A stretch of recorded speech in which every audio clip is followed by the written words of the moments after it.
Hello बच्चों, let's read the question. The question says if x cube minus ax square plus bx minus 6 is exactly divisible by x square minus 5x plus 6, then a upon b is option A 6 upon 11, option B minus 6 upon 11, option C 1 upon 3, option D minus 1 upon 3. तो इस question में हमें fx दिया हुआ है x cube minus A X square plus B X plus minus 6, ये हमारा F x है और हमसे बोला क्या है ये एग्जैक्टली डिविजिबल है जी एक्स से.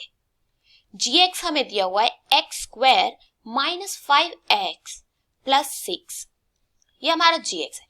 अब यहां सबसे पहले हम क्या कर सकते हैं, इसको फैक्टराइज कर सकते हैं इक्वेशन को. तो अगर इसको फैक्टराइज करेंगे तो ये हो जाएगा x square minus 3x minus 2x plus 6, x common आएगा तो यहां बचेगा x माइनस 3 और यहां बचेगा माइनस 2 कॉमन लिया तो x माइनस 3.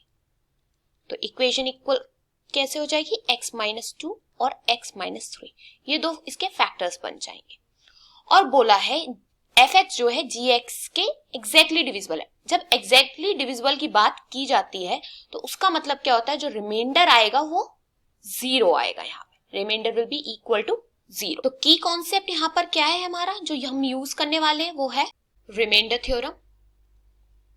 रिमाइंडर थ्योरम क्या कहती है, if f x is divided by x minus a then reminder is f.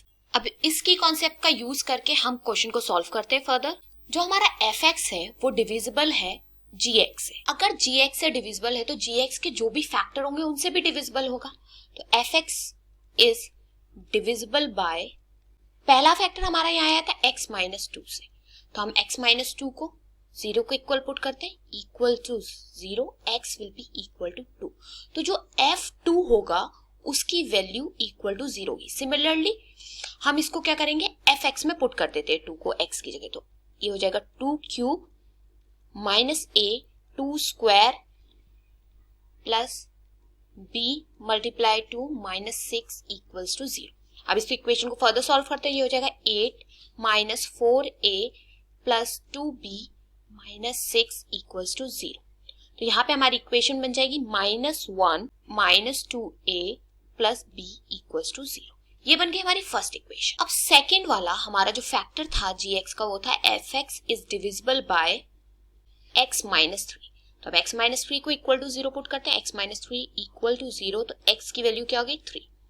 अब हम अगर f में x की जगह 3 पुट करेंगे तो हमारा रिमाइंडर 0 आएगा, क्योंकि gx fx को एग्जैक्टली डिवाइड कर रहा था, इसीलिए उसके फैक्टर्स भी एग्जैक्टली डिवाइड करेंगे, तो यहाँ पे रिमाइंडर 0 रहेगा. अब यहाँ पे हम x की जगह 3 पुट करते हैं तो ये हो जाएगा 3 cube minus a 3 square plus 3b minus 6 equal to 0. इसको फर्दर सॉल्व करते हैं, ये हो जाएगा 27 minus 9a plus 3b minus 6 equals to 0. Equation यहाँ बन जाएगी 7 minus 3a plus b equals to 0. ये हो गई सेकेंड इक्वेशन. अब फर्स्ट और सेकेंड इक्वेशन को सॉल्व कर लेते हैं हम और हमें मिल जाएगी a और b की वैल्यूज से. तो हम सॉल्व करते हैं. फर्स्ट इक्वेशन थी 1 minus 2a plus b equals to 0, 7 minus 3a plus b equals to 0. Minus कर लेते हैं दोनों इक्वेशन को, ये हो जाएगा माइनस प्लस माइनस, यहाँ पे आएगा माइनस 6, यहाँ पे आएगा प्लस a और ये दोनों कैंसिल हो जाएंगे, b इक्वल टू 0. तो a की वैल्यू क्या आ गई 6. अब किसी भी एक इक्वेशन में हम पुट कर लेते हैं, b की वैल्यू मिल जाएगी. हमारी फर्स्ट इक्वेशन थी 1 minus 2a plus b equals to 0. a की जगह हम 6 पुट करते हैं तो 1 minus 2 multiply 6 plus b equal to 0. तो यहाँ पे आ जाएगा 1 minus 12 plus b equals to 0. तो ये हो जाएगा minus 11 plus b equal to 0 और b की वैल्यू क्या आ जाएगी 11. अब a और b की वैल्यू मिल गई, हमें वैल्यू किसकी निकालनी थी, a अपॉन b की.